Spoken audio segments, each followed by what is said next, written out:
Good morning बच्चों। आज हम अष्टम पाठ ग्राम्य जीवनम पढ़ेंगे। तो इसका मैं आपको अनुवाद बता देती हूँ।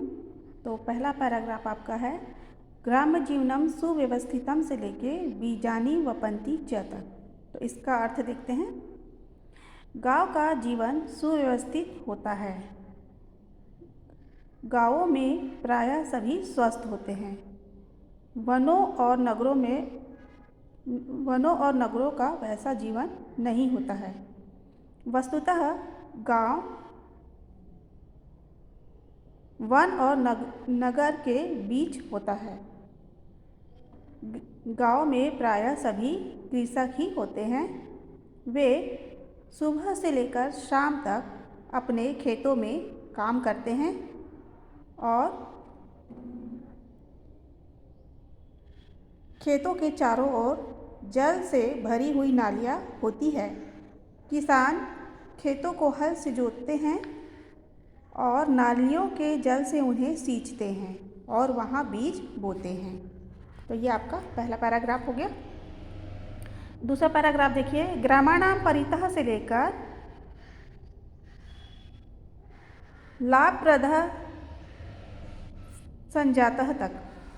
तो इसका अनुवाद देखिए, गांव के चारों ओर फसलों से हरी भरी धरती सुशोभित होती है। परिश्रमी ग्रामीण अनाज आदि उत्पन्न करते हैं।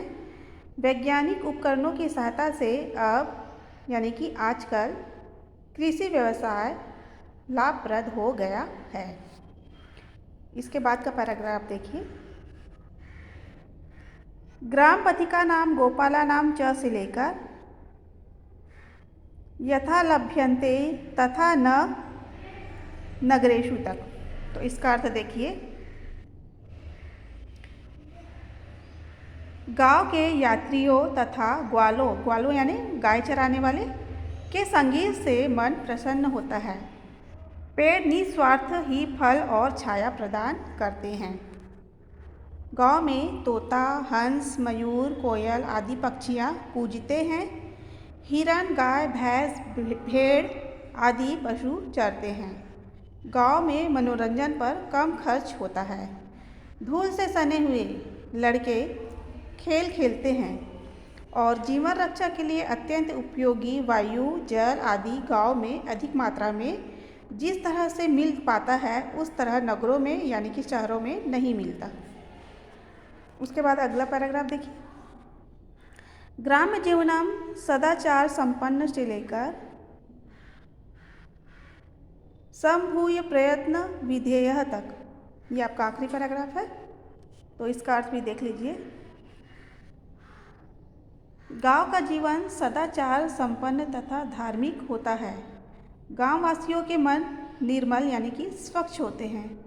वहाँ का वातावरण भी स्वच्छ होता है।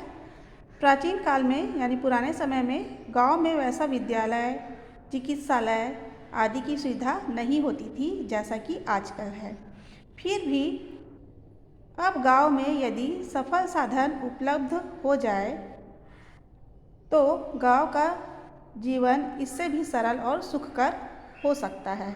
उसके लिए गांववासियों को एक होकर प्रयास करना चाहिए।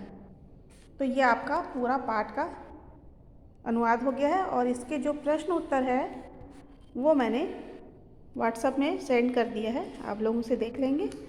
और इसका जो 5वां प्रश्न है, ग्राम्य जीवन नामक पाठ के अंतर्गत आए संधि युक्त शब्दों का विच्छेद कर नाम लिखिए। कम से कम 5 लिखना है, इसको आप लोग खुद से करेंगे। और 6वां प्रश्न, कृषि वाला अकारांत पुल्लिंग शब्द का रूप, कारक रचना तीनों वचनों और सभी विभक्तियों में लिखिए। ये 2 प्रश्न को आप लोग खुद से करेंगे। बाकी ये देख लीजिए, ये सारे मैंने सॉल्व किए हैं और इसे व्हाट्सएप में भेज दिया है। ठीक है, अगले वीडियो में अगला पाठ पढ़ेंगे।